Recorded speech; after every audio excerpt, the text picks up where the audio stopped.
Laki ng ukap, oh. Yan. Diyan dumadaan yung tubig sa ilalim. Yan. Sa ilalim dumadaan, hindi dito sa ibabaw. So ang ginawa nila, sinilant nila, nakapintura, sinilant. Yun. So wala yun, useless. Kasi ang tubig dumadaan sa ilalim. Mga butindi, oh, kung pansin nyo, basa. Pero yung ibabaw, tuyo.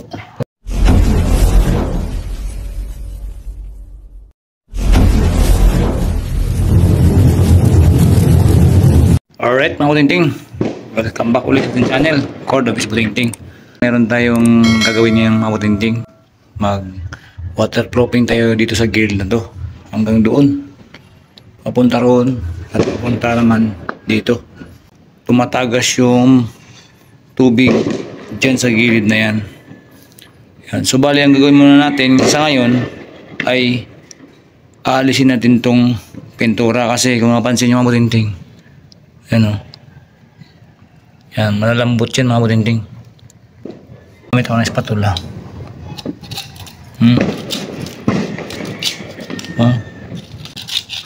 So ang gawin natin ngayon, aalisin muna natin itong pintura sa ibabaw. Yan, palabasin natin yung pinaka simento bago natin i-apply itong Dabco K10 Premium. Ayan, water based yan, hybrid na polyurethane na waterproofing mga butinting. So ito na yung gamit ko ngayon. Ayan, kung gusto niyo rin matry ito, maganda ito mga butinting. Okay naman siya, wala naman naging problema, no? At na-solve naman ang ating mga problema gamit to. Pagkatapos natin magagawa to, doon naman tayo sa likod. Sa likod ito mga butinting. Yan o. Sa likuran niya. Kailangan kasi nag-apply tayo dito sa loob, pati din sa labas.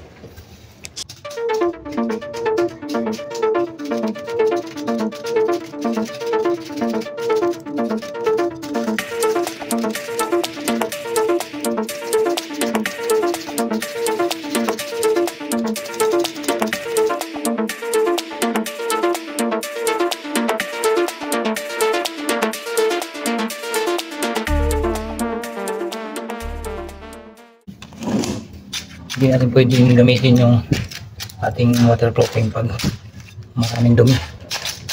So yung halaga pala nito mga butinting, 1.2. Ang kuha ko 4 liters.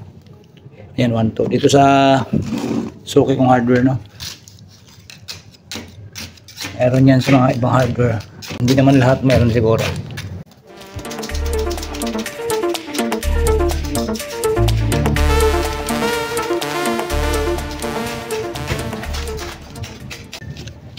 Butinting, laki ng ukap, oh.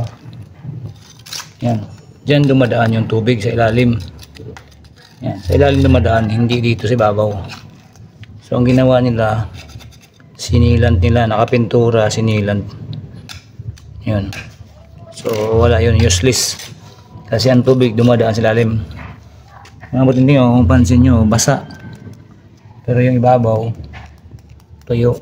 Pero pag titignan mo yung ilalim, basa. Ano? Basa yan mga butinting.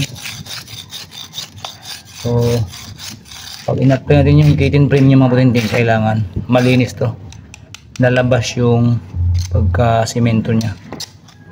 Okay, tsagaan yan hanggang doon.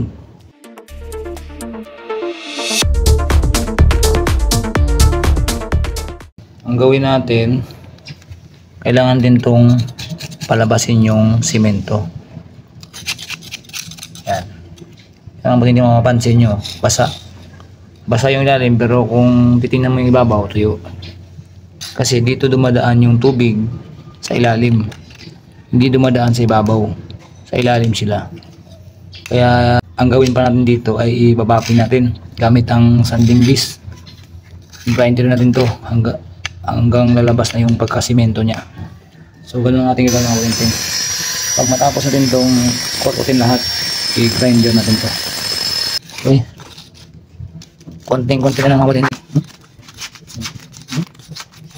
Ganun sa katinding mga butinting. Sayang yung materialis nito. Kasi mga butinting, dati itong nasusunog. Ngayon yung mga debris nito or mga abo hindi na tinanggal.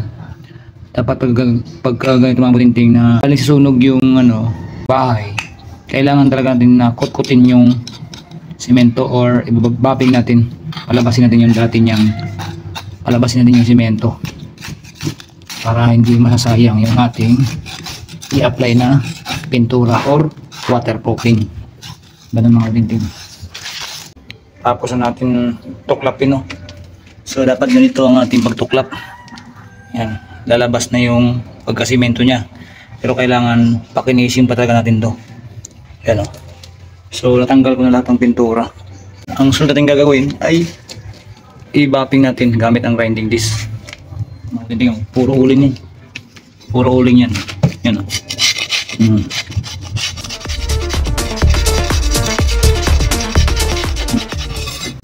Yan, napansin mo rin yung uling. Puro uling. So yan, mula doon hanggang dito. Yan, hanggang doon sa dulo. So hanggang dito lang muna tayo. Ang ating gagawin hanggang dito, baka hindi natin matatapos. Kasi parang iba naman yung panahon. Nagdidilim na naman. Yan, umulan na mga buting-ting. Oh. So kailangan ko munang linisin to, walisin. So dito, ginagrinder ko na. Ginagrinder ko na siya. Kaso biglang umulan. So linisin mo natin kasi baka magkalat tayo dito.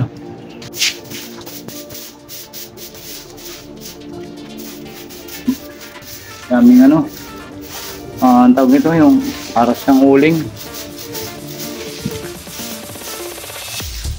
Parang uling talaga. Uling talaga siguro yan. Yan, dito mga dito, nag-grinder ko na. Mahirap kasi pag kumalat to. Pag nabasa, lagi na naman natin walisin.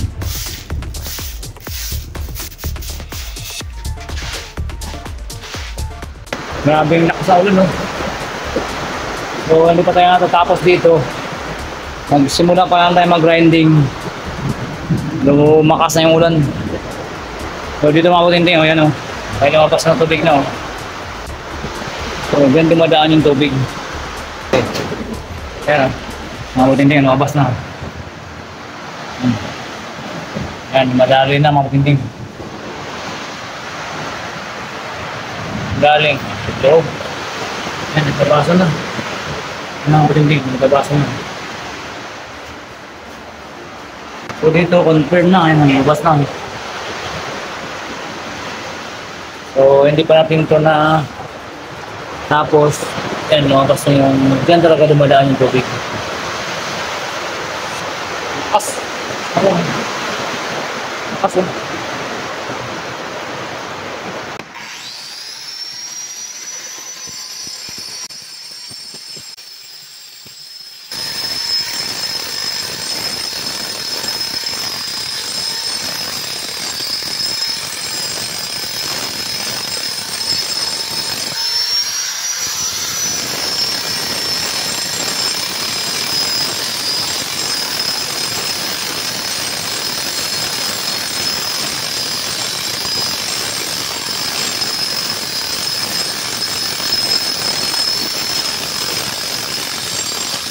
Tapos na tayo mag-render mga butinting.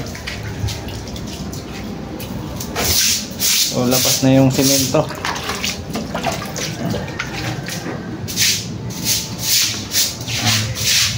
Ginag-render natin mga butinting. So imposible na kung lulubo pa yan. Yan, inugasan pa namin.